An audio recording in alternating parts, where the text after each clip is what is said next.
The best book to read is the Bible. The best book to read is the Bible. If you read it every day, it will help you all the way. Oh, the best book to read is the Bible. Exodus 12:2 all together. నిర్గమకాండం 12వ అధ్యాయం 2వ వచనం అందరం కలిసి. నెలలలో This ఈ month నెల shall be unto you the beginnings మొదటిది, of months.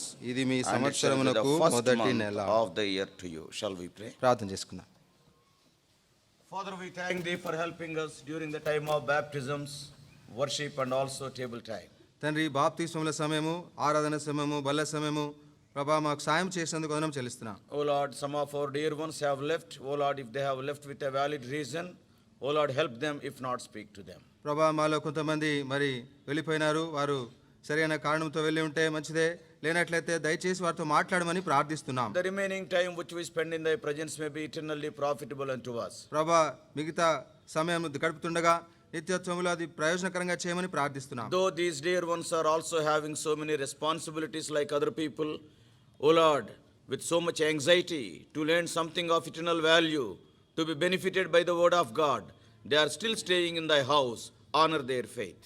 ఇతరుల వల్లే మా ప్రియులు ప్రభా కొంతమంది కూర్చున్నారు ప్రభా, మరి వారు నిత్యమైన విలువను ఎరిగిన వారై ప్రభా నీ నుంచి నిత్యమైన విషయాలు పొందుకొనుటకు ప్రభా వారితో మీరే మాట్లాడి దివ్యకరంగా చేయమని ప్రార్థిస్తున్నాం. O Lord, they have sacrificed their time and also they are staying back. ప్రభా వారి సమయాన్ని వారు త్యాగం చేసుకుంటూ ప్రభా వారు ఇక్కడ నిలిచి ఉన్నారు. Honor their faith. ప్రభా వారి విశ్వాసాన్ని గణపరచండి. Something of eternal value we may learn. ప్రభా నిత్యమైన విలువను మేము నేర్చుకుంటూ సాయం చేయండి. By all these spiritual exercises, O Lord, little by little, day by day, we may be transformed into thy likeness. ప్రభా ఇట్టి ఆత్మ సంబంధమైన అభ్యాసం ద్వారా కొద్ది కొద్దిగా ప్రభా మేము నీ స్వరూపంలోనికి మార్చబడినట్లుగా మాకు సాయం చేయమని Hide both ప్రార్థిస్తున్నాం. of us behind thy cross. ప్రభా మా ఇరువురిని మీ సిలువ చాటు మరుగుపరచండి. In our foolishness be thou our wisdom. ప్రభా మా బుద్ధిహీనతలో మీరే మాకు జ్ఞానమై ఉండండి. Claiming thy promises, bringing all of us under the sprinkling of thy precious blood. In Jesus' precious name we pray. వాగ్దానం చేతపట్టుకుంటూ అమూల్యమైన రక్త ప్రోక్షణం తెచ్చుకుంటూ యేసుక్రీస్తు వారి అమూల్యమైన నామమున ప్రార్థిస్తున్నాం తండ్రి. ఆమేన్. By the grace of God, God has enabled us to enter into another year of our pilgrimage last month. గత నెలలో మనము ఈ నూతన సంవత్సరంలో ఈ యాత్ర జీవితంలో ఒక నెల పూర్తి చేసుకోవడానికి ప్రభు మనకు సాయం చేసినాడు. And now we have completed the first month also, we have entered into the second month. ఇప్పుడు మనం మొదటి నెల పూర్తి చేసుకున్నాం, రెండవ నెలలో ప్రవేశించాం. Why the Lord is delaying his coming? ఎందుకు ప్రభు తన రాకడను ఆలస్యం చేస్తున్నాడు? And there are two reasons we can see from the word of God. దేవుని వాక్యం నుంచి రెండు కారణాలు మనం చూడగలుగుతాం. One is Peter is writing in 2 Peter 3:9 and 10. రెండో పేతురు 3:9-10లో పేతురు రాస్తున్నాడు. In relation to the people who are not saved so far. కాబట్టి ఇంకా రక్షణ పొందని వారి గురించి సంబంధించి రాస్తా ఉన్నాడు. The Lord is not slack concerning his promise, as some men count slackness, but is long suffering to usward, not willing that any should perish, but that all should come to repentance. కొందరు ఆలస్యమని ఎంచుకొనున్నట్లు ప్రభు తన వాగ్దానమును గురించి ఆలస్యం చేయవాడు కాడు గాని ఎవడునూ నశింపవలెనని ఇచ్చయింపక అందరూ మారు మనసు పొందవలెనని కోరుచు మీ ఎడల దీర్ఘశాంతం గలవాడై ఉన్నాడు. The desire of the Lord is nobody should perish. కాబట్టి ఎవరునూ నశింపవలదని ఆయన ఇచ్చ. We all know he is a long suffering God. ఆయన దీర్ఘశాంతుడైన దేవుడు మనకు తెలుసు. Even after we are born again, in our day to day life we are witnessing his long suffering. మనము తిరిగి జన్మించిన తర్వాత కూడా అనుదినము ఆయన యొక్క దీర్ఘశాంతం మన జీవితాలు అనుభవిస్తున్నాం. The desire of the Lord is everybody must come to the knowledge of salvation. ప్రతి ఒక్కరు కూడా రక్షణ జ్ఞానములోనికి రావాలన్నదే ఆయన కోరిక. That is one reason why he is delaying. ఆయన ఆలస్యం చేయడానికి అదొక కారణం. Many times by seeing the situation in the world, many times by seeing the situation in the churches also, many times we will be praying, Lord come quickly, Lord come quickly. How long these things? కాబట్టి అనేక సార్లు లోకంలో జరుగుతున్న విషయాలు లేదా సంఘంలో జరుగుతున్న విషయాలను చూసి ఓ ప్రభువా ఇంకెంత కాలం, ఓ ప్రభువా ఇంకెంత కాలం, దయచేసి రండి అనుకుంటాం. We want to be with you all the time. మేము నీతో సదాకాలం ఉండాలని We కోరుతున్నాం. don't want to see this evil in the world and also evil in the church. ప్రభువా ఈ లోకంలో ఈ సంఘంలో ఈ దుష్టత్వం చూడాలని We అనుకోవట్లేదు. want to come to the place where such things are not there. ఇటివి లేని స్థలంలో మేము ఉండాలని కోరుతున్నాం. Though we are praying like that, the Lord is still delaying. అలాగ మనం ప్రార్థన చేస్తున్నప్పటికీ కూడా దేవుడు ఆలస్యం చేస్తున్నాడు. Why? ఎందుకు? Because many people, they are not saved so far. ఎందుకంటే ఇంకా రక్షణ పొందిన వారు అనేకులు ఉన్నారు. So keeping the people who are not saved in view, he is delaying his coming. కాబట్టి మన మధ్యలో రక్షింపబడని వారిని గుర్తించి ఆయన దృష్టిలో పెట్టుకుని ఆలస్యం చేస్తున్నాడు. And not only that, అది మాత్రమే కాదు, what about the people who are saved? రక్షింపబడిన వారి సంగతి ఏంటి? In Matthew's gospel, in the parable of 10 virgins, కాబట్టి 10 మంది కన్యకల ఉపమానములో మత్తయి సువార్తలో chapter 25, 25వ అధ్యాయం, what is written there? అక్కడ ఏం రాయబడి ఉంది? Matthew 25, మత్తయి సువార్త 25 verse 5. 5వ వచనం. While the bridegroom tarried, they all slumbered. All the 10 slumbered and slept. పెండ్లి కుమారుడు ఆలస్యము చేయగా వారందరూ అంటే 10 మంది కన్యకలు కునికి నిద్రించుచుండిరి. All the 5 wise virgins and foolish people also. కాబట్టి 5 మంది బుద్ధిగల కన్యకలు, బుద్ధి లేని కన్యకలు కూడా. So what is the condition of the people who are saved today? కాబట్టి ఈ రోజు రక్షింపబడిన వారి పరిస్థితి ఎలా ఉందంటే, We are having a wonderful degree that we are saved, but when we see our spiritual life, quite often, maximum percentage we can see, we are slumbering, at times we are still sleeping. కాబట్టి రక్షింపబడినామని అని ఒక అర్హత, ఒక పట్టాను పట్టుకున్నాం, అంతేకాని మనము అనేక సార్లు లేదా ఎల్లవేళలా నిద్రావస్థలోనే ఉంటున్నాం. So many believers are still not ready. ఇంకా అనేక మంది విశ్వాసులు సిద్ధంగా లేరు. Spiritually they are slumbering. ఆత్మీయంగా వారు కునుకుపాటు చేస్తున్నారు. Yes, just now we have heard during the time of table. బల్ల సమయంలో ఎదురుకిన్నాం. Sometimes we are prone to participate in both the tables. అనేక సార్లు రెండు బల్లలో పాలు పొందే దురావస్థలు ఉంటాం. As I already told you, ఇంతవరకు మీకు చెప్పినట్లు, already you have witnessed, ఇదొక మురుగు మీకు సాక్ష్యం ఇచ్చా. 50% of the congregation left just after 3 to 4 hours. కాబట్టి 2-3 గంటల తర్వాత 50% మరి సమాజం వెళ్ళిపోయింది ఇక్కడ నుంచి. Today it is a joyful day for us. ఈ రోజు ఎంతో సంతోషకరమైన దినం. Why? ఎందుకు? Nearly 40 of our youngsters, they have declared that we are one with the head and we are one with the body. What a joyful thing it is. కాబట్టి మనలో దాదాపు 40 మంది యవనస్తులు మేము క్రీస్తు యేసు యొక్క శరీరంలో, దేహంలో ఒక్కటే ఉన్నాం, మేము ఐక్యపరచబడ్డాం అనే సంతోష సందర్భంలో ఉన్నాం. Truly it is a joyful day. నిజంగా సంతోషకరమైన దినం. When you go to a marriage, మీ పెళ్లికి మీరు వెళ్ళినప్పుడు, మీ పెళ్లి కాదు, ఏదైనా పెళ్లి, ఏదైనా పెళ్లికి మీరు వెళ్ళినప్పుడు, so when you attend the feast, కాబట్టి ఆ విందుకు మీరు వెళ్ళినప్పుడు, yes, some people, కొంతమంది even they ate every item, still they will ask, is there any ice cream? అన్ని భోజన పదార్థాలు తినిన తర్వాత ఇంకా అడుగుతారు, ఇంకా ఐస్ క్రీమ్ అని ఉందా? There this type of urgency is not there. కాబట్టి ఇక్కడ ఇలాంటి కన్యకలు అలాంటి వారు కాదు. There this type of urgency will not be there. అక్కడ ఇలాంటి అర్జెన్సీ అంటే అత్యవసర పరిస్థితి ఉండదు. Till the last item is finished, we will not leave. కాబట్టి చివరి ఐటమ్ తినేంత వరకు మనం వెళ్ళం అక్కడ. In our spiritual language we can say till the benediction is given we will not go. అంటే మన ఆత్మీయ భాషలో చెప్పాలంటే చివరి ఆశీర్వాదం, ఆఖరి ఆశీర్వాదం ఇచ్చేంత వరకు వెళ్ళం. Today it is a joyful day. ఈ రోజు ఎంతో సంతోషకరమైన దినం. What a joy it is, by coming out of the world 40 people they have acknowledged we are one with the head, the Lord has saved us. కాబట్టి శిరస్సు అయిన యేసుక్రీస్తుతో మేము చేర్చబడ్డాం, లోకం నుంచి వేరు చేయబడ్డామని సాక్ష్యం ఇచ్చే ఈ యవనస్తుల సంతోష సందర్భంలో మనం ఉన్నాం. So from this what we can understand? కాబట్టి దీని నుంచి మనం ఏం అర్థం చేసుకోవాలంటే, yes, many of us are slumbering. మనలో అనేకులు నిద్రిస్తున్నాం and sleeping. కునుకుతున్నాం. Yes, we are having the degree that we are born again. మనం తిరిగి జన్మించామనే డిగ్రీ మనకుంది. But in our spiritual life there is no progress. అయితే మన ఆత్మీయ జీవితంలో పురోగతి లేదు. That may be another reason why the Lord is delaying his coming. ప్రభు తన రాకడ విషయమే ఆలస్యం చేయట్లేదు, అది ఇంకో కారణం కాదు. So in the course of this pilgrimage, కాబట్టి యాత్రా జీవితంలో, now as I told you, we have crossed 1 year and entered into another year. ఒక సంవత్సరం పూర్తి చేసుకొని ఇంకో సంవత్సరం ప్రవేశించినాం. Now the first month is over. మొదటి నెల కూడా అయిపోయింది. Now we entered the second month. ఇప్పుడు రెండో నెలలో ప్రవేశించాం. Now my question is, ఇప్పుడు నా ప్రశ్న ఏంటంటే, have we finished the things what are to be done in the first month? కాబట్టి మొదటి నెలలో మనము చేయవలసినవి పూర్తి చేశామా? If we have not finished those things, ఒకవేళ ఆ విషయాలు మనం పూర్తి చేయకపోతే, though you go to the second month, రెండో నెలలో మీరు వెళ్ళినప్పటికీ there is no meaning in it. దానిలో ఏం అర్థం లేదు కదా. While we are studying the degree, చూడండి, డిగ్రీలు చదువుతున్నప్పుడు though all the 6 subjects are there, like that the people will promote you to the second year. 6 సబ్జెక్టులు ఉన్నా గానీ రెండో సంవత్సరానికి ఏదో తోసేస్తారు. Third year also, 3 సంవత్సరం కూడా brother is telling తోసేస్తారు, because you are not willing to go, you will be pushed. ఇష్టం లేకుండా వాళ్ళే తోసేస్తున్నారు. So Even after the third year, కాబట్టి మూడో సంవత్సరం అయిపోయిన తర్వాత 3 years are over. 3 సంవత్సరాలు But అయిపోయింది, the degree is not coming. కానీ డిగ్రీ రావడం లేదు చేతికి. Why? ఎందుకు? The things that are to be finished in the first year, they are not finished. మొదటి సంవత్సరంలో పూర్తి చేయవలసిన పూర్తి కాలేదు, They became the backlogs. అవి ఇప్పుడు బ్యాక్లాగ్ అయిపోయినాయి. And now the things that are to be finished in the second year, they are also not finished. రెండో సంవత్సరంలో పూర్తి చేయవలసిన కూడా పూర్తి చేయలేదు. In my childhood, నా in చిన్నతనంలో my village, నా ఊర్లో both father and the son wrote the 10th class exams the same year. కాబట్టి తండ్రి కొడుకులు ఇద్దరు 10th My క్లాస్ మా ఇంటి పక్కన ఉంటారు, ఇద్దరు ఒకటేసారి 10వ తరగతి పరీక్ష రాశారు. And the father is almost long suffering, you can what a patience is. కాబట్టి తండ్రి ఎంత దీర్ఘ శాంతం గలవాడో చూడండి, ఎంత ఓపిక. Both the father and the son, my friend, his name is also John, father's name, and they both wrote 10th class exam, same thing, and the beauty is the son passed and the father maintained the same status quo. తండ్రి పేరు John, ఇద్దరు తండ్రి కొడుకులు మరి ఒకటేసారి పరీక్ష రాశారు. అద్భుతమైన విషయం ఏంటంటే కొడుకు పాస్ అయ్యాడు, తండ్రి ఇంకా తప్పిపోయాడు, అదే స్థాయిలో ఉన్నాడు, అదే కొనసాగిస్తున్నాడు.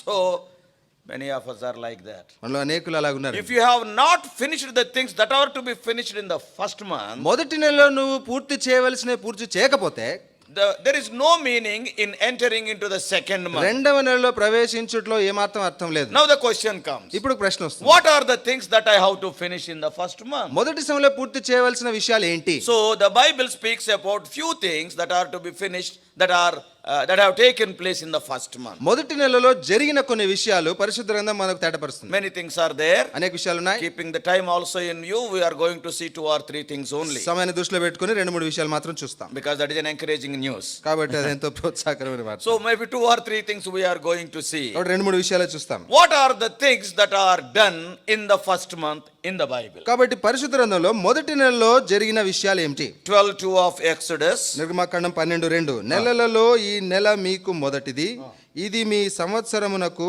మొదటి నెల, మీరు ఇశ్రాయేలుల సర్వ సమాజం. So this is the first month of the year to you. కాబట్టి ఇది సంవత్సరమునకు మొదటి నెల. As we are having January, February, March like that, జనవరి, ఫిబ్రవరి, మార్చి మాసాలు మనం ఎలాగున్నా and the Israelites, the Hebrews are also having their own calendar. ఇశ్రాయేలీలు అంటే హెబ్రీలకు కూడా వారికి calendar ఉంది. What is the name of the first month? మొదటి నెలకున్న పేరేంటి? Chapter 13, 13వ అధ్యాయం verse 4. 4వ వచనం. Exodus 13:4. నిర్గమకాండం 13:4, అబీబను నెలలో అబీబను నెలలో ఈ దినమందే మీరు బయలుదేరి వచ్చితిరి కదా. they have come out of the land of Egypt. కాబట్టి ఐగుప్తు దేశం నుండి వారు బయటికి వచ్చారు. The first month according to the calendar of Hebrew is Abib, or another name is Nisan. కాబట్టి హెబ్రీయుల క్యాలెండర్ లో మొదటి నెల పేరు అబీబు లేదా Nissan. And the second month is Jeef. రెండవ నెల పేరు జీఫ్. And third is Sivan. మూడవది శివ. 4 is Tammuz. నాలుగవది తమ్మూజ్. Like that they are having their own calendar. అలాగే వారి క్యాలెండర్ ఉంది. So the name of the first month is Abib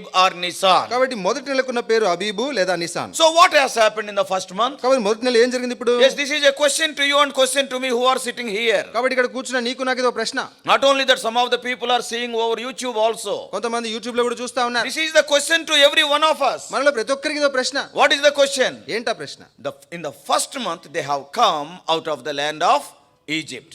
మొదటి నెలలో ఐగుప్తు దేశం నుంచి వారు బయటికి That వచ్చారు. is, deliverance from Egypt have taken place in the first month. అంటే మొదటి నెలలో ఐగుప్తు నుంచి వారికి కలిగింది విమోచనము. We all know God sent the leader Moses. మనకందరికి తెలుసు దేవుడు నాయకుడైన మోషేను పంపించాడు. As a matter of fact, వాస్తవానికి చూస్తే before even a single child is born to Abraham, అబ్రహాముకి ఇంకా ఏ ఒక్క సంతానం కూడా పుట్టక మునిపే, not even Ishmael is born, Ishmael ఇంకా పుట్టక మునిపే, Isaac is not born, Isaac పుట్టలేదు, the ఇస్సాకు Lord పుట్టలేదు. who knows the ending from the beginning, Isaiah 46:10. కాబట్టి యెషయా గ్రంథం 46:10, అంతమును ఆది నుంచి ఎరిగినవాడు. Right from the beginning he knew what is going to happen in the ending. కాబట్టి అంతంలో ఏం జరుగుతుందో అనేది ఆది నుంచి ఆయన ఎరిగినవాడు. The Lord who knows about the future of the whole world, ప్రపంచ భవిష్యత్ అంతా ఎరిగిన దేవుడు. the Lord appeared unto Abraham. ఆ దేవుడు Abraham ప్రత్యక్షమైనాడు. He is waiting for children. సంతానం కొరకు ఎదురు చూస్తున్నాడు. Not even a single child is there. ఒక్క బిడ్డ కూడా పుట్టలేదు. But what is the prophecy the Lord made to Abraham? అయితే అబ్రహాముతో దేవుడు చేసిన ప్రవచనం ఏంటి? In Genesis 15th chapter, ఆది కాండం 15వ in అధ్యాయం verses 13 and 14, 13-14 వచనాలు. Genesis 15, 13 and 14. ఆది కాండం 15వ అధ్యాయం 13-14 వచనాలు. Genesis 15 ఆది కాండం 15వ అధ్యాయం and 13 and 14. 13-14 వచనాలు. ఆయన నీ సంతతి వారు, ఆయన అబ్రహాంతో చెప్తున్నాడు, what is it? నీ సంతతి వారు, not even a single child is there. కాబట్టి ఇంకా ఒక్క బిడ్డ కూడా పుట్టలేదు. But what God is telling, అయితే దేవుడు you are ఏమంటున్నాడు, going to have children. నీకు పిల్లలు కలుగుతారు. Ah. నీ సంతతి వారు తమది కాని పరదేశమందు నివసించి, That is about, he is talking about Egypt. అంటే ఐగుప్తు గురించి Your మాట్లాడుతున్నాడు. seed is going to be in a land which is not their own. కాబట్టి నీ సంతానం వారు తమది కాని పరదేశమందు నివసిస్తారు. Ah. ఆ దేశపు వారికి దాసులగుదురు. They are going to become slaves there. కాబట్టి వారికి అలాగ దాసులుగా ఉంటారు. See how beautifully even to Abraham God told in advance. ఎంత చక్కగా ముందుగానే దేవుడు అబ్రహాముకు తెలియపరుస్తున్నాడు చూడండి. God is he knows everything. ఆయనకు అన్ని తెలుసు. So your seed is going to a country which is not their own. కాబట్టి నీ సంతతి తమది కాని దేశానికి వెళ్తారు. And they will become slaves there. వారికి దాసులుగా ఉంటారు. వారు 400 ఏండ్లు వీరిని శ్రమ పెట్టుదురు. For 400 years they will be slaves there and they will be troubled there. కాబట్టి 400 ఏళ్లు బానిసలుగా ఉండి శ్రమ పెట్టబడతారు.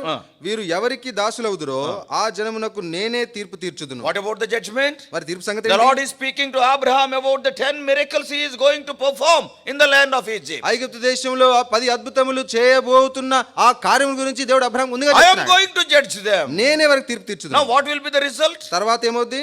తర్వాత వారు మిక్కిలి ఆస్తితో బయలుదేరి They వచ్చారు. are going to come out of that land with great substance. కాబట్టి మిక్కిలి గొప్ప ఆస్తితో వారు బయటకు వస్తారు. Exactly same thing has happened. అక్షరాలు అదే జరిగింది.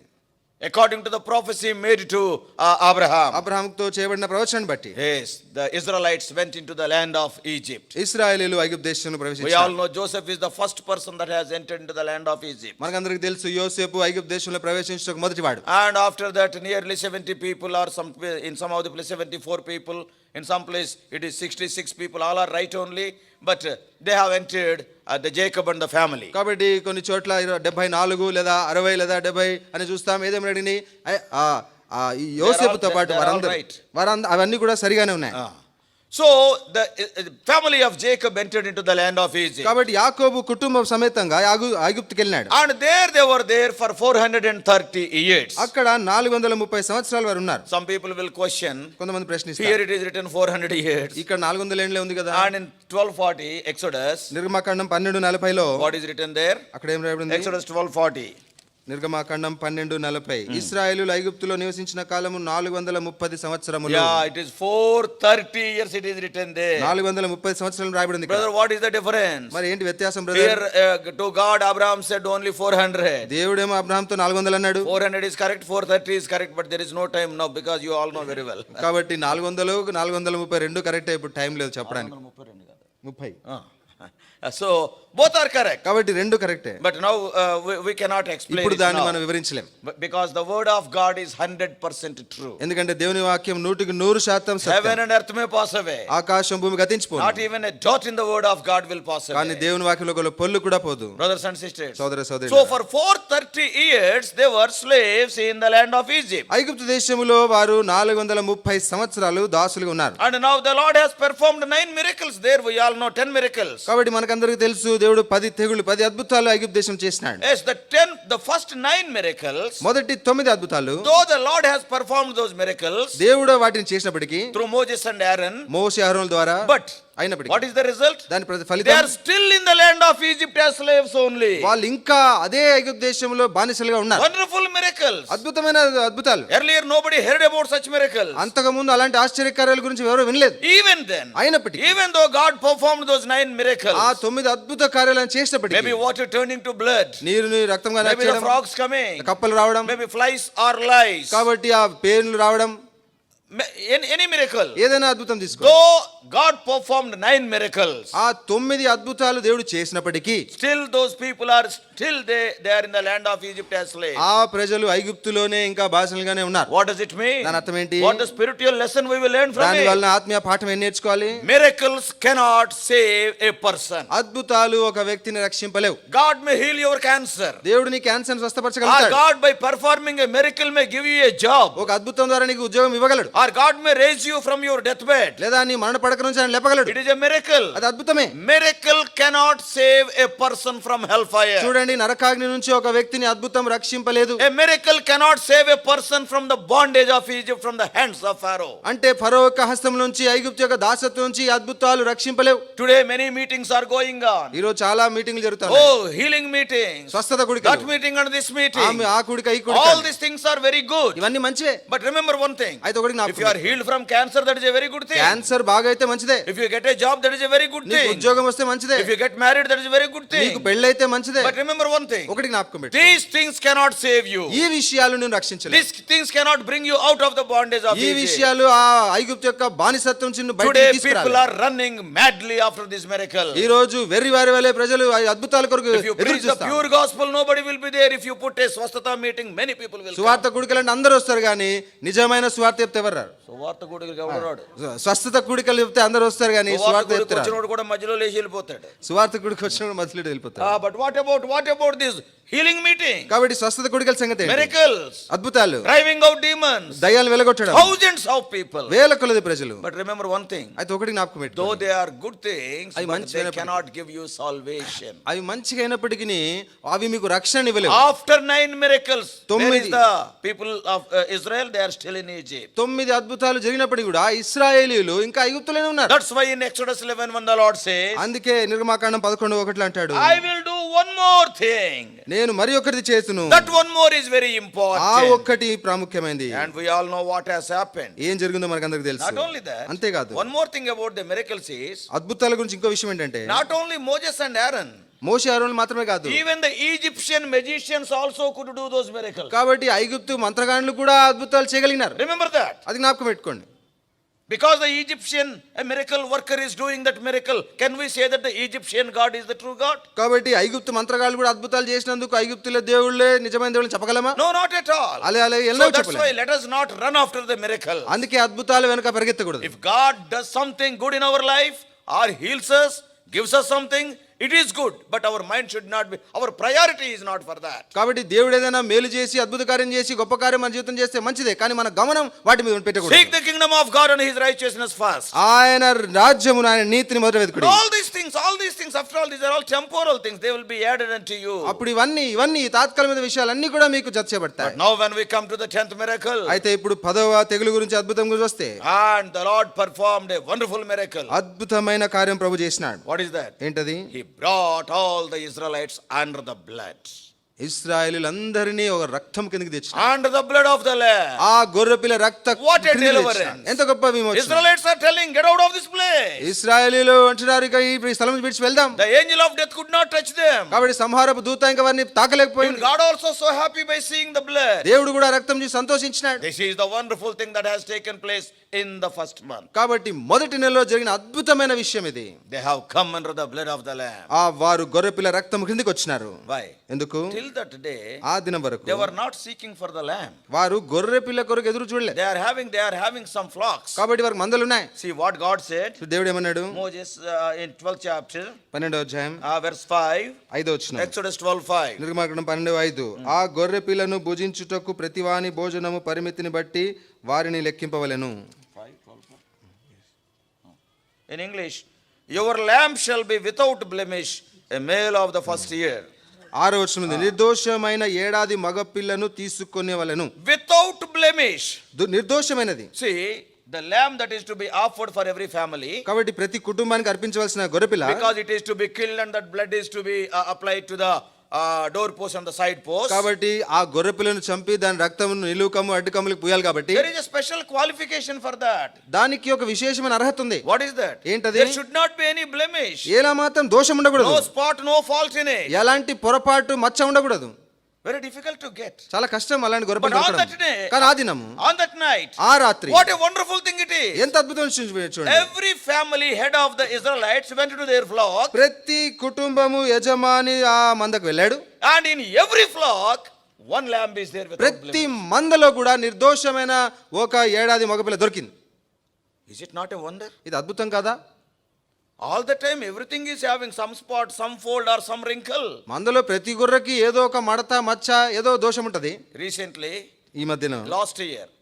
గత సంవత్సరం. As you know, probably on 26th and 27th also you may be hearing something about the second coming of Lord Jesus Christ. ప్రభువైన యేసుక్రీస్తు వారి రెండవ రాకడ గురించి 26, 27 తేదీలో మీరు వినుంటారు. See, recently we can see in the news that they have found the red heifer which is mentioned in Numbers 19th chapter to offer as a sacrifice in the third temple that is going to be built. కాబట్టి సంఖ్యాకాండం 19వ అధ్యాయంలో రాయబడిన ఆ ఎర్రని పెయ్య గురించి ఆ విధంగా మనం మూడో దేవాలయంలో మనము అది జరిగినట్లుగా అది చూస్తా ఉన్నాం. ఇశ్రాయేల్ దేశంలో ఇశ్రాయేలీయులు ఆ మూడవ దేవాలయాన్ని కట్టడం ప్రారంభిస్తున్నారు. And see the red heifer they have found. కాబట్టి ఆ ఎర్రని పెయ్యని వారు కనుగొన్నారు. That is in the month of August. అది ఆగస్ట్ నెలలో జరిగింది. That is last year. అంటే గత సంవత్సరం ఆగస్ట్ నెలలో జరిగింది. And all the priests of the Israel now they have separated the Levites there in Israel. కాబట్టి ఇశ్రాయేలులో ఉన్న యాజకులు ఇప్పుడు లేవీయులను వేరుపరిచినారు. And the priests they have gone to with a magnifying glass to that red heifer. కాబట్టి ఆ ఎర్రని పెయ్య దగ్గరికి ఒక భూతద్దం తీసుకొని యాజకులంతా వెళ్ళారు. And they are testing the hairs of that red heifer. కాబట్టి ఆ ఎర్రని పెయ్యని జుట్టుతో సహా పరీక్షిస్తున్నారు. Because there should not be any spot. ఎందుకంటే దోషం ఉండకూడదు. That is what has happened in Numbers 19th chapter. సంఖ్యాకాండం 19వ అధ్యాయంలో అదే జరిగింది. So to offer at the construction of that temple, third temple which is going to happen very shortly. కాబట్టి త్వరలోనే మూడవ దేవాలయం కట్టే సమయంలో ఆ పేను అర్పించే ఆ సందర్భంలో for years together they are searching. సంవత్సరాల వరకు వాళ్ళు ఎదురు చూస్తా ఉన్నారు. For the last 70 years. గత 70 సంవత్సరాలు ఎదుగుతున్నారు. Right from 1948. 1948 నుంచి. And now they could get it. ఇప్పుడు వారికి ఆ పేను దొరికింది. All the Levites, all the Israelites are searching for a red heifer without a spot. After 70 years they could get it. కాబట్టి 70 సంవత్సరాల తర్వాత నిర్దోషమైన ఎర్రని పెయ్యి వారికి ఇశ్రాయేలు ప్రజలకి ఇప్పుడు దొరికింది. But on that night in the Israelitish camp, అయితే ఇశ్రాయేలు యొక్క పాలెములో ఆ రాత్రి lakhs of Israelites are there. లక్షల కొలది ఇశ్రాయేలీయులు ఉన్నారు. When every family head went to his flock. ప్రతి కుటుంబం వారి మందకు వెళ్ళినప్పుడు And యజమాని ఆ యజమాని వారి మందకు వెళ్ళినప్పుడు దాన్ని బలిగా అర్పించడానికి తీసుకెళ్ళినప్పుడు to their glad surprise what has happened, వారి సంతోషకరమైన ఆశ్చర్యం ఏం జరిగిందంటే in every flock there is one lamb without a spot. ప్రతి మందలో నిర్దోషమైన ఒక గొర్రెపిల్ల And దొరికింది. they brought it and they killed it. దాన్ని తెచ్చారు, వధించారు. They applied the blood to the doorpost. కాబట్టి ఆ రక్తాన్ని ద్వారబంధకాలు పూసినారు. Is it not a great miracle? ఇది గొప్ప అద్భుతం కాదా? When you seek you shall find, that is Matthew 7:7. వెదుకుడి మీకు దొరుకును మత్తయి 7:7 చూస్తాం. Yes, where is the lamb? ఎక్కడ ఉంది గొర్రెపిల్ల? John the Baptist is telling, behold the lamb of God. బాప్తిసం ఇచ్చి యోహాను అంటున్నాడు, ఇదిగో దేవుని గొర్రెపిల్ల. Isaac is asking, where is the lamb? ఇస్సాకు అడిగాడు, నాయనా గొర్రెపిల్లేది? The answer is John the Baptist is giving, behold the lamb of God. దానికి జవాబు బాప్తిసం ఇచ్చి యోహాను ఇస్తున్నాడు, ఇదిగో దేవుని గొర్రెపిల్ల. But you have to seek for it. అయితే దాని కొరకు వెతకాలి. And they killed it. వారు చంపారు. Now the lamb is there only. ఇప్పుడు ఆ గొర్రెపిల్ల అక్కడే ఉంది. The lamb is in every flock. ప్రతి మందలో ఉంది గొర్రెపిల్ల. And they killed it. వారు వధించినారు. Applied the blood. ఆ రక్తాన్ని పూసుకున్నారు. Came out of the land of Egypt. ఈ ఐగుప్తు దేశం నుంచి బయటకు వచ్చారు. Brothers and sisters, సోదర సోదరులారా, many of us are sitting here. మనలో అనేకమంది ఇక్కడ కూర్చున్నాం. The first month is over. మొదటి నెల అయిపోయింది. Have you done this thing which is to be done in the first month? మొదటి నెలలో చేయవలసిన ఈ విషయం నువ్వు చేసినావా?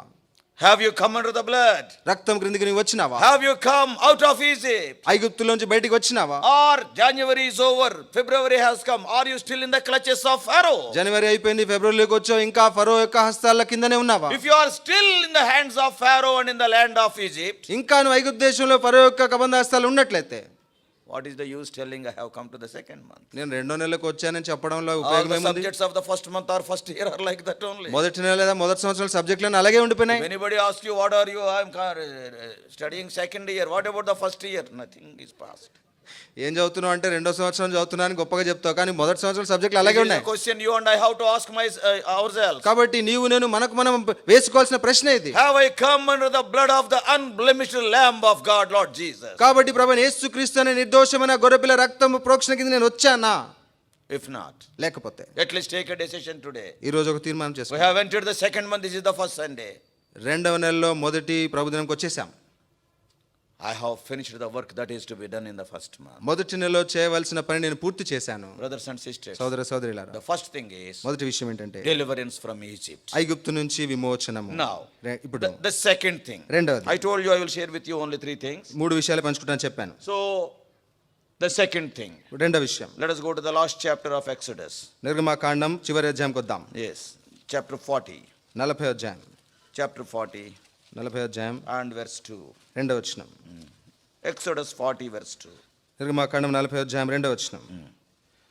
మొదటి నెలలో మొదటి దినమున నీవు ప్రత్యక్షపు గుడారపు మందిరమును నిలవబెట్టవలెను. The first day of the first month shall thou set up the tabernacle of the tent of the congregation. మొదటి నెలలో మొదటి దినమున నీవు ప్రత్యక్ష గుడార మందిరమును నిలవబెట్టవలెను. What is this tabernacle? ఈ ప్రత్యక్ష గుడారం ఏంటి? We all know how God has dictated every detail to Moses in the wilderness. కాబట్టి అరణ్యములో మోషేకు ప్రతి వివరము ప్రత్యక్ష గుడారం గురించి ఎలా చెప్పడం మనకు తెలుసు. What is the tabernacle? ప్రత్యక్ష గుడారం అంటే Tabernacle is nothing but the dwelling place of God. ప్రత్యక్ష గుడారం అంటే దేవుని యొక్క నివాస స్థలం. The desire of the Lord right from the beginning, right from the creation of man is, he always wanted to dwell among with his people. సృష్టి ఆరంభం నుంచి దేవునికున్న ఒకే ఒక ఆశ కోరిక తన ప్రజల మధ్య నివసించడం. Yes, after creating Adam and Eve, ఆదామును సృష్టించిన we all తర్వాత know to the Garden of Eden he was coming regularly. కాబట్టి మనకందరికీ తెలుసు ఆదాము దగ్గరికి ప్రతి దినం వచ్చేవాడు To the Garden of Eden. ఏదెను తోటలో. Wonderful worship is going on in heaven. అద్భుతమైన ఆరాధన పరలోకం జరుగుతుంటే Before Adam was created, ఆదామును సృష్టించక మునుపు, even before the earth was created, అంటే భూమిని సృష్టించక మునుపు the angels are worshipping the Lord continually. దేవదూతలు దేవుని ఎడతెగక ఆరాధిస్తున్నారు. The moment when God created Adam and Eve and kept in the Garden of Eden, ఆదాము అవ్వలను సృష్టించి ఏదైనా తోటలో పెట్టిన వెంటనే see what God is doing. దేవుడు ఏం చేస్తున్నాడు He ఇప్పుడు? is leaving all that eternal worship of the angels and very eagerly he is coming to have to the Garden of Eden to have conversation with Adam and Eve. దేవదూతలు దేవునికి చేసే నిత్యమైన ఆరాధన అంతా విడిచిపెట్టి ఆదామవ్వలతో సమయం గడపాలని, సంభాషించాలని, సహవాసం కలగాలని అది ఏదైనా తోటకు వచ్చారు. Because we are his own children. ఎందుకంటే మనం ఆయన ప్రియ బిడ్డలం. Right from the beginning. ఆది నుంచే. Right from the beginning the desire of the Lord is to be among his people. తన ప్రజల మధ్య ఉండాలన్నదే ఆది నుంచే అనుకున్న ఆశ. When Adam trespassed, ఆదాము disobeyed the word of God, దేవుని వాక్యాన్ని but అతిక్రమించినప్పుడు the plan of God is not changed. దేవుని ప్రణాళిక మారలేదు. Remember one thing. ఒకటి జ్ఞాపకం పెట్టుకో. Man's failures, man's disobedience will never alter the plans of God. చూడండి, మానవుని యొక్క పతనాలు, మానవుని యొక్క అవిధేయత దేవుని సంకల్పాలని, ప్రణాళికలు ఎన్నడూ మార్చలేవు. If you disobey, God will choose some other person and he will fulfill his plan through that person, but you will be the loser. కాబట్టి నీవు అవిధేయత చూపిస్తే నిన్ను విడిచి ఇంకొక వ్యక్తిని పట్టుకొని ఆ వ్యక్తి ద్వారా తన కార్యాన్ని పూర్తి చేసుకుంటాడు. దానివల్ల నీకే నష్టం. When Saul disobeyed, Saul God అవిధేయత had చూపించాడు. David. దావీదుని ఎంచుకున్నాడు. Isn't it? అంతే కదా. One man's failure is other man's opportunity. Remember that. కాబట్టి ఒక మనిషి యొక్క పతనము ఇంకో మనిషికి అది అవకాశం. Oh, if you think, నీవు అలా ఆలోచిస్తే, if I am not there, with whom God will do? God will always he prepares the second person. నేను లేకపోతే ఇంకా దేవుడు ఎవరితో చేస్తాడు అని అనుకున్నట్లయితే దేవుడు ఇదివరకే రెండో వ్యక్తిని సిద్ధపరిచి పెట్టుంటాడు. Yes, your failure is an opportunity to the other person. కాబట్టి నీ పతనము ఇంకొకరికి అవకాశం. Brothers and sisters. సోదరులారా. Yes, when Adam failed, ఆదాము పతనమైనప్పుడు God spoke to Moses. దేవుడు మోషేతో I మాట్లాడాడు. want to dwell among you. నేను మీ మధ్య My plan నివసించబోతున్నాను. is not changed. నా ప్రణాళిక మారలేదు. Build a tabernacle for me. 25:8 of Exodus. నిర్గమాకాండం 25:8 నా కొరకు ఒక నివాస స్థలమును కట్టుడి. Yes, such a great God. ఆ గొప్ప దేవుడు, Heaven of heavens cannot contain him. ఆకాశ మహాకాశములు పట్టజాలని He దేవుడు wanted to dwell with them in a small tent. ఒక చిన్న గుడారములో వారి మధ్య నివసించాలని He left the heavenly కోరాడు. glory. ఆయన పరలోకమైన He came into the tent. ఆయన ఆ గుడారముకు వచ్చాడు. Oh, they in the first month, మొదటి నెలలో it is written that they set up the tabernacle of the tent of the congregation. మొదటి నెలలో మొదటి దినమున ఆ ప్రత్యక్ష గుడార మందిరమును వారు నిలబెట్టినారు. From this what can we understand? దీని నుంచి మనం ఏ అర్థం చేసుకోవాలండి? The second thing that is to be taken place in our life is we must be attached to that dwelling place of God. మన జీవితంలో జరగవలసిన రెండవ విషయము దేవుని మందిరముతో మనం జత చేయబడాలి. What is going on in the dwelling place of God in the tabernacle? ప్రత్యక్ష గుడారం అనే దేవుని నివాస స్థలం ఏం జరుగుతుంది? The worship is going on. ఆరాధన జరుగుతుంది. You and I must attach ourselves with the dwelling place of God where the worship is going on. ఆరాధన జరుగుతున్న దేవుని నివాస స్థలమునకు నీవు నేను అంటుకట్టబడాలి. It may be a small tent. అది చిన్న గుడారం కావచ్చు. It may be an asbestos building. ఒక ఆస్బెస్టాస్ భవంతి కావచ్చు. There may not be much glory. పెద్ద మహిమ ఉండకపోవచ్చు. Who can say that this building is a wonderful building when it is covered with skins? కాబట్టి చర్మాలతో కప్పబడిన తర్వాత దీని అద్భుతమైన గుడారమే ఎవరు చెప్పగలుగుతారు? Nobody will tell. ఎవరు చెప్పరు? One way I can tell, ఒక మాటలో చెప్పాలంటే tabernacle is an ugly looking tent. అసలు ప్రత్యక్ష గుడారం ఎంతో వికారంగా కనబడే గుడారం అసలు. See, all these skins are there. చూడండి, చర్మాలన్నీ దాని మీద కప్పబడ్డాయి. God has not seen that. కాబట్టి దేవుడు అది చూడలేదు. Yes, he wanted to dwell there. అక్కడ నివసించాలని కోరాడు. Oh, brothers and sisters. సోదరులారా, It is not the magnificence of the building. ఒక భవంతి యొక్క ఆ పై రూపం కాదు, అని ఎంత మహాత్మ్యంగా ఉందనేది కాదు. Jerusalem, wonderful, wonderful temple is there. Jerusalem- But Jesus Christ spent his time hardly there. కాబట్టి యెరూషలేములో అద్భుతమైన గొప్ప మందిరం ఉంది, కానీ యేసుక్రీస్తు చాలా తరచుగా అరుదుగా అక్కడ ఆయన ఆ సమయం గడిపినాడు, చాలా అరుదు. చాలా అరుదుగా. He was going to Bethany, a small hut there. కాబట్టి బేతనీలో చిన్న గుడిసె ఉంది, అక్కడికి He was వెళ్ళేవాడు. very happy there. అక్కడ ఎంతో సంతోషంగా ఉన్నాడు. Worship is going on. అక్కడ ఆరాధన జరుగుతుంది. You and I. నీవు నేను. Let us not be carried away by the magnificence of the building. కాబట్టి భవంతుల యొక్క పై రూపాన్ని చూసి ఎంత బాగున్నాయి అనుకొని అలా ఈడవపడకుండా Here is ఉందాం. the worship is going on. ఇక్కడ ఆరాధన జరుగుతా ఉంది. All the sacrifices of worship are offered in this place. ఆరాధన యొక్క అర్పణలు జరుగుతా ఉన్నాయి. The main purpose of God delivering you from the land of Egypt is to attach you to the dwelling place of God. ఐగుప్తు దేశము నుంచి నిన్ను విడిపించుట్లో ఉన్న ముఖ్య ఉద్దేశం ఏంటంటే దేవుని మందిరమునకు నిన్ను జత చేయబట్టం, అంటుకట్టబట్టం. It is not to leave you on the road. నిన్ను రోడ్ల మీద విడిచిపెట్టడం కాదు. God, after saving you, He will never leave you there. Always He will lead you to the dwelling place of God, where the worship is going on. కాబట్టి దేవుడు నిన్ను రక్షించిన తర్వాత నిన్ను ఎన్నడూ ఆ విధంగా మార్గంలో విడిచిపెట్టేవాడు కాడు, ఆయన తన మందిరానికి తెచ్చిపెట్టేవాడు. The second thing that has taken place రెండవ విషయం జరిగినది in the first month, మొదటి నెలలో they were attached to the dwelling place of God and they started worshipping the Lord. దేవుని నివాస స్థలమునకు వారు జత చేయబడి దేవుని ఆరాధించడం ప్రారంభించినారు. My question is, నా ప్రశ్న ఏంటంటే, very good, you have come out of the land of Egypt. మంచిది, మీరు ఐగుప్తు దేశం నుండి బయటకు వచ్చారు, Have you worshipped the Lord? ప్రభువుని ఆరాధించారా? Or just coming and going away? ఏదో లేకపోతే వచ్చి వెళ్తున్నావా? Have you worshipped the Lord? ప్రభువుని ఆరాధించినారా? Have you attached yourself to the place where the worship is going on? నిన్ను నీవు ఆరాధన జరిగే స్థలముతో అంటుకట్టుకున్నావా? This must be done in the first month. మొదటి నెలలో ఈ విషయం జరగాలి. Brothers and sisters, సోదర సోదరి, we may build wonderful buildings by being in Egypt, కాబట్టి ఐగుప్తులోనే ఉండి అద్భుతమైన భవనాలు కట్టుకోవచ్చు, but God will not be there. కానీ దేవుడు అక్కడ ఉండడు కదా. Same Israelites, ఇదే ఇశ్రాయేలీయులు when they were in Egypt, ఐగుప్తులో ఉన్నప్పుడు they have built buildings which are known as the wonders of the world, the pyramids of Egypt. కాబట్టి పిరమిడ్స్, ఆ ఐగుప్తులో ఉన్న పిరమిడ్లని అద్భుతమైన కట్టడాల్లో ఆ మధ్యలో నివసించినారు వాళ్ళు. They have built them. వాటిని కట్టారు వాళ్ళు. Same Israelites, అదే ఇశ్రాయేలీయులు in bondage, ఆ దాసత్వములో in Egypt, ఐగుప్తులో they built wonderful structures. అద్భుతమైన భవనాలు కట్టారు వాళ్ళు. If you see one of the tombs, the biggest tomb today, కాబట్టి ఇది అన్నిటికంటే పెద్ద సమాధి మనం చూస్తే ఈ దినాల్లో yes, now in Egypt, near Cairo, Cairo దగ్గర ఈజిప్ట్ లో ఉంది. 23 lakhs big stones or limestones are used to build one tomb. కాబట్టి ఒక్క సమాధిని కట్టడానికి 23 లక్షల పెద్ద పెద్ద బండలను రాళ్లను ఉపయోగించినారు.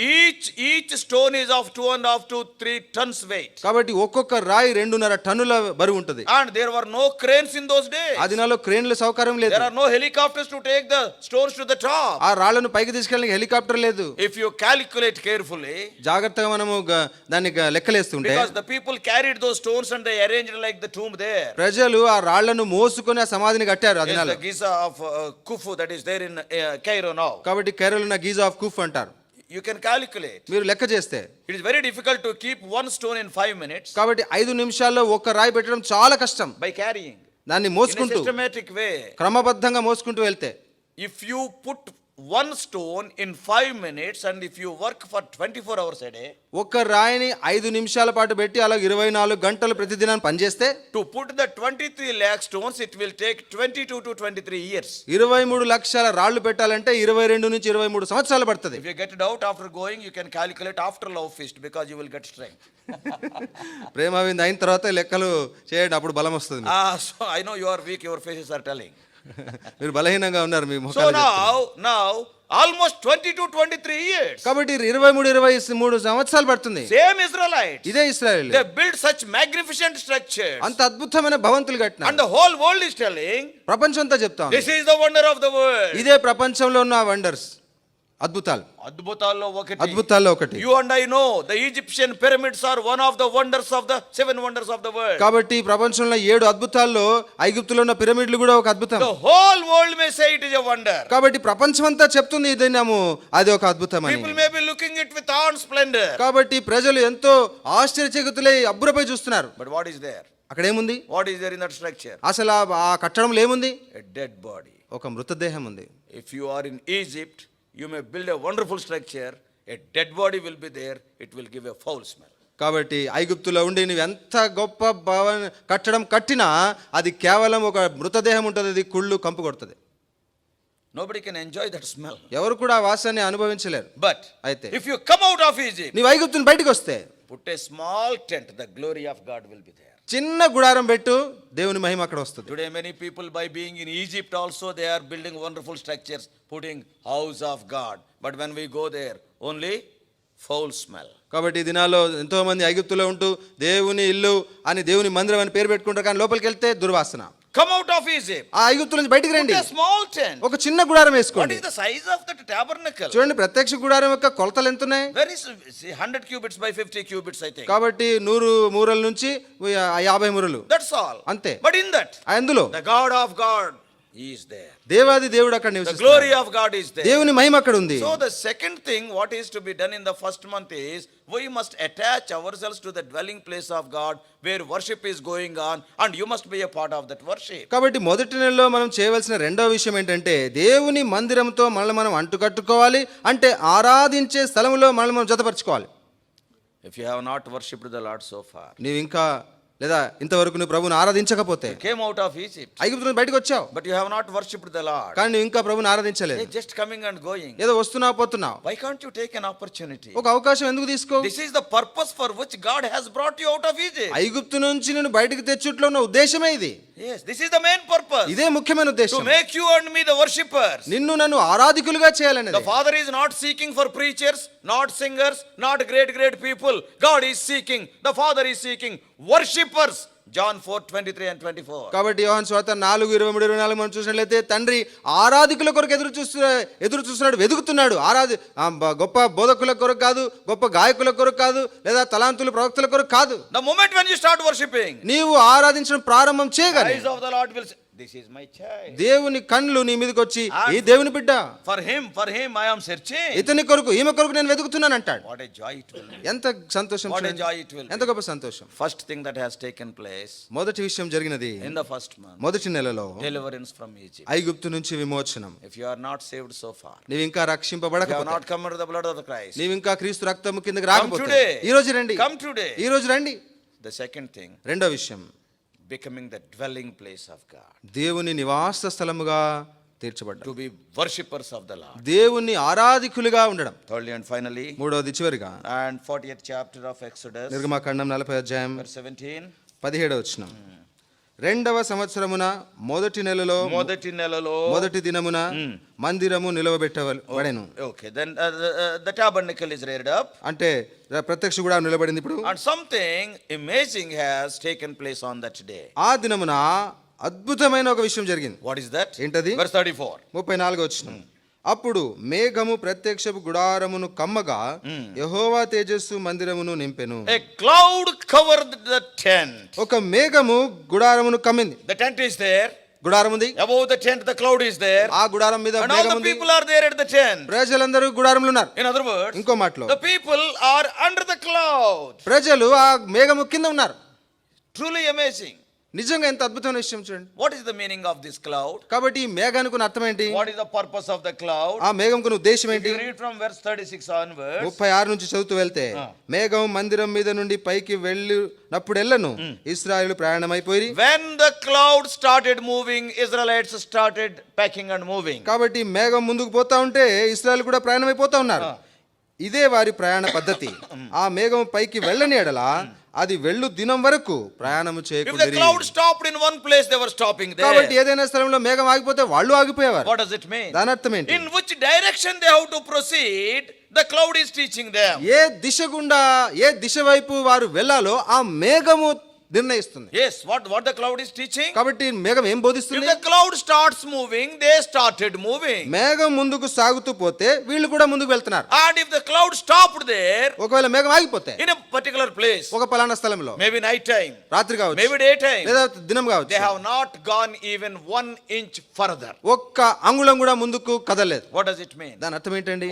What the cloud is speaking ఆ of? క్లౌడ్, ఆ మేఘం మనకి ఏం From బోధిస్తుంది? this we can understand. దీని నుంచి మనం ఏం అర్థం చేసుకుంటామంటే, Cloud is speaking of the divine direction. ఆ మేఘము దైవ దిశను, దేవుని యొక్క దిశను మనకు చూపిస్తా ఉంది. They came under the cloud. వారు ఆ మేఘం కిందకి వచ్చారు. They came under divine direction. ఆ దేవుని యొక్క దివ్యమైన దిశకు వారు వచ్చారు. Every step of an Israelite in the wilderness was guided by the cloud. కాబట్టి ఇశ్రాయేలులు అరణ్యములో పెట్టిన ప్రతి అడుగు కూడా ఆ మేఘం ద్వారా దిశా నిర్దేశాన్ని బట్టే. If that cloud is not moving, ఆ మేఘం కదలకపోతే they were not moving. వాళ్ళు కదిలేవారు కాదు. In other words, ఇంకో మాటలో in our New Testament language, మన క్రొత్త నిబంధన భాషలో what is the meaning of divine direction? కాబట్టి దేవుని యొక్క దిశను చూసడం అంటే ఏంటి? Coming under God's will. దేవుని చిత్తం కిందకి రావడం. Every day we have to take so many decisions.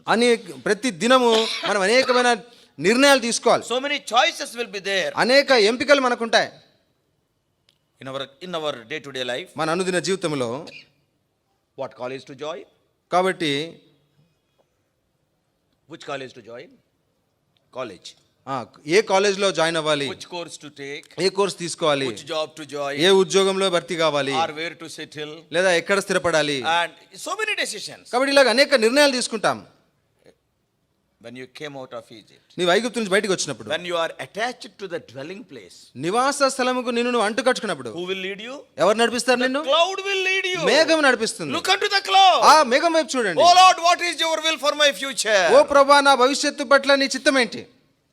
Every step taken by the Israelites were according to the movement of the cloud. ఆ మేఘము ఎలాగూ కదిలిందో దాని కదలికను బట్టే ఇశ్రాయేలు కూడా ప్రతి అడుగు వేస్తూ వచ్చారు. We are also in the wilderness journey. మనం కూడా అరణ్యం యొక్క యాత్రలో ఉన్నాం. Yes, for every step we have to take. మనం తీసుకోవాల్సిన ప్రతి అడుగు ఉంది. Psalm 37:23, the steps of a good man are guided or established by Lord. కాబట్టి యథార్థవంతుని ప్రతి అడుగు కూడా దేవుని చేతనే స్థిరపరచబడింది. 37:23 of Psalm. 37వ కీర్తన 23, ఒకని నడత యెహోవా చేతనే స్థిరపరచబడును, వాని ప్రవర్తన చూచి In English it ఆనందించును. is so nice. Every step of a good man. కాబట్టి ఒకని అంటే ఒక నీతిపరుని యొక్క Every step ప్రతి of a అడుగు, righteous man. నీతిమంతుని ప్రతి ఒక్క అడుగు The Lord is willing to guide. దేవుడే దాన్ని నడిపిస్తాడు. Psalm 32:8 says. కాబట్టి 32:8లో మనం చూస్తాం. In Psalms, 32వ I Keerthana, will guide thee with my own eye. The last line. నీ మీద దృష్టి ఉంచి నీకు ఆలోచన చెప్పెదను. We all know Psalm 121:8. మనకందరికి 121:8 Isaiah తెలుసు. 58:11.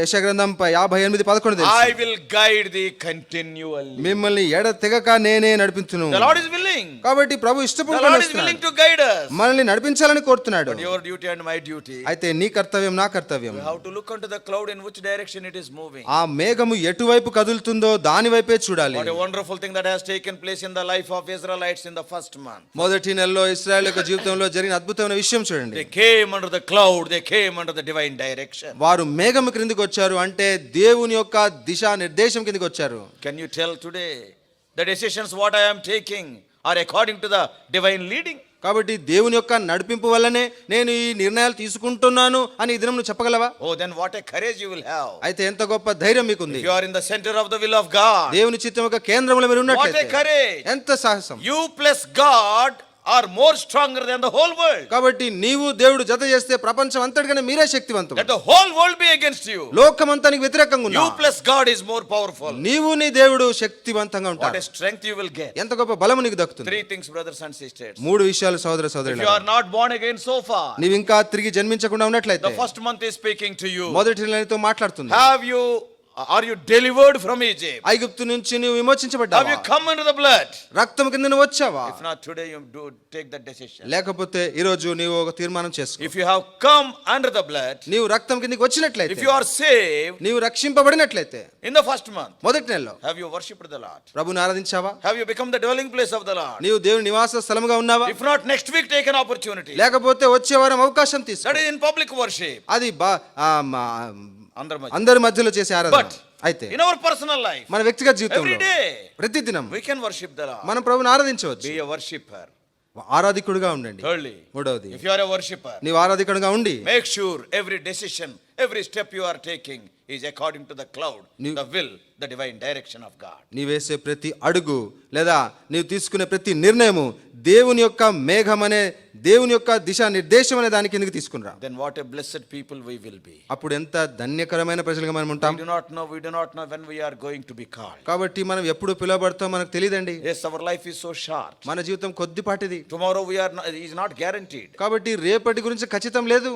Yesterday in our assembly we have heard about 2 deaths. కాబట్టి కాబట్టి నిన్నటి దినమే మన సంఘంలో 2 మరణాల గురించి విన్నాం. One is Sister Nissi at the age of 96, 97. 97వ సంవత్సరంలో సోదరి నిస్సి గురించి మనం విన్నాం. And another death. ఇంకో మరణం కూడా Young man of 23 years in an accident. 23 ఏండ్ల యవనస్తుడు దుర్ఘటనలో మరణించాడు. From this what we can understand. దీని నుంచి మనం ఏం తెలుసుకోవాలి? You may be 23 years or you may be 97 years. We do not know when God will call us. నీకు 23 ఏండ్లు ఉండొచ్చు లేదా 97 ఉండొచ్చు, కానీ దేవుడు ఎప్పుడు పిలుస్తాడో Life తెలియదు. is quite uncertain. జీవితం ఎంతో అస్థిరం, Death is certain. కానీ మరణం ఖచ్చితం. We do not know whether we will be there next week or not. వచ్చే వారం మనం ఉంటామో లేదో మనకు తెలియదు. But the decisions, what you have to take, you must take. నీవు తీసుకోవాల్సిన నిర్ణయాలు నీవే తీసుకోవాలి. Have you come under the blood deliverance from Egypt? ఐగుప్తు నుంచి విమోచనము అనే రక్తం కిందకి నీవు వచ్చావా?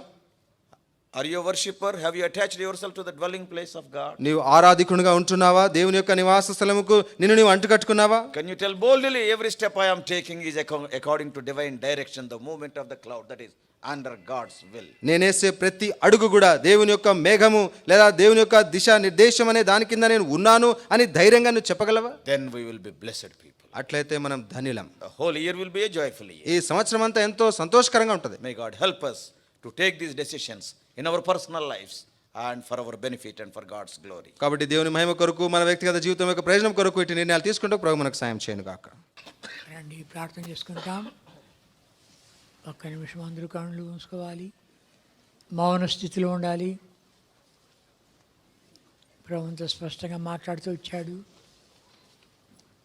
ఏదో వింటున్నాం పోతున్నాం అనేది కాకుండా గొర్రెపిల్ల యొక్క రక్తం ద్వారా విమోచించబడ్డామా? ప్రభు మళ్ళా మాట్లాడుతున్నాడు. ఇంకా ఐగుప్తులోనే ఉంటున్నావా? మొదటి నెలలో జీవించిన కార్యం చేసావా? రెండవది, దేవుని మందిరంతో సంబంధం కలిగి జీవిస్తున్నావా? ఒట్టి సంబంధం కాదు, ఆరాధిస్తున్నావా? ఒకనాడే నోరు తెరిచావా? నాకు అవకాశం రాలేదనుకుంటున్నావా? ప్రభు మందిరంతో సంబంధించి ఆరాధన, కృతజ్ఞతా స్తుతులు చెల్లించడం ఈ జీవితం లేకపోతే మళ్ళీ మాట్లాడుతున్నాడు. మూడవదిగా 2వ నెలలో ప్రవేశించాం. మేఘం నడిపిస్తుంది. మేఘం ఒకరోజు ఉంటే ఒకరోజు ఉండేవాళ్ళు, ఓ సంవత్సరం పాటు అలాగే ఉండేవాళ్ళు. పగలు మేఘస్తమం, రాత్రి అగ్నిస్తమం వాళ్ళని నడిపించింది. కొత్త నిబంధనల ప్రకారం దేవుని చిత్తంలో ఉంటున్నాను అని చెప్పగలవా? దేవుడు మొత్తం మాట్లాడి తన చిత్తాన్ని ఎరుకు చేసేవాడు. కీర్తన 32:8, కీర్తన యెషయాగ్రంథం 48:11, యెషయాగ్రంథము నిత్యము నడిపిస్తా అంటున్నాడు. నా దృష్టితో నడిపిస్తా అంటున్నాడు. నా ఆలోచనతో నడిపిస్తా అంటున్నాడు. వాక్యంతో నడిపిస్తా అంటున్నాడు. నా స్వరంతో నడిపిస్తా అంటున్నాడు. ఆత్మతో నడిపిస్తా అంటున్నాడు. పక్కాగా చెప్పగలమా? ఒక్కసారి పరీక్షించుకుంటామా? ఒక్క మౌనముగా ఒక 2 నిమిషాలు దేవుడిచ్చిన అవకాశం ఇది.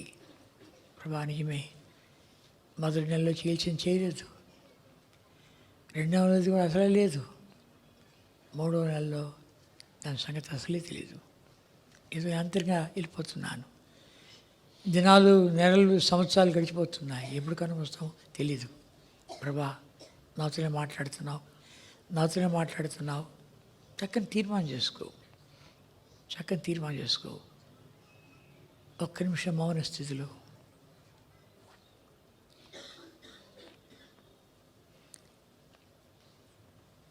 మొదటి నెలలో చేయవలసింది, 2వ నెలలో చేయాల్సింది, 3వ నెలలో చేయాల్సింది తప్పించిపోయా, పొరబడిపోయా. నీ జీవితం దీవెనకు కారణంగా లేదా? పక్కగా చెప్పలేకుండా ఉండవా? మంచి తీర్మానం చేసుకో. ప్రభా ఇంతవరకు నన్ను ఇంకా కూర్చోబెట్టి నాతో మాట్లాడుతున్నావు అయ్యా, నాతో మాట్లాడుతున్నావు, ఒప్పుకుంటున్నానయ్యా అని చెప్పి చక్కని తీర్మానం చేసుకో. నువ్వు చేయి చూపించాల్సిన పని ఏం లేదు. నీ స్థితి నీకే తెలుసును. దేవా కనుకరించు, కృప దయచి, క్షమించు. నేను ఆత్మీయ జీవితం ముందుకు సాగలేకపోతున్నాను. ఎన్నో అభ్యంతరాలు ఉన్నాయి, ఎన్నో ఆటంకాలు ఉన్నాయి.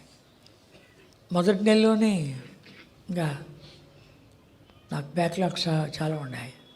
2 నెలల్లో ఇంకా బ్యాక్లాగ్స్ ఉన్నాయి. 3 నెలల్లో కూడా నాకు ఇంకా బ్యాక్లాగ్స్ ఉన్నాయి. ప్రభా 2 నెలల్లో ప్రవేశించాను, నా సంగతి అలా ఉంది. ఒక్క నిమిషం మౌన స్థితిలో మనం సరి చేసుకుని తర్వాత ప్రార్థన చేసుకుంటాం.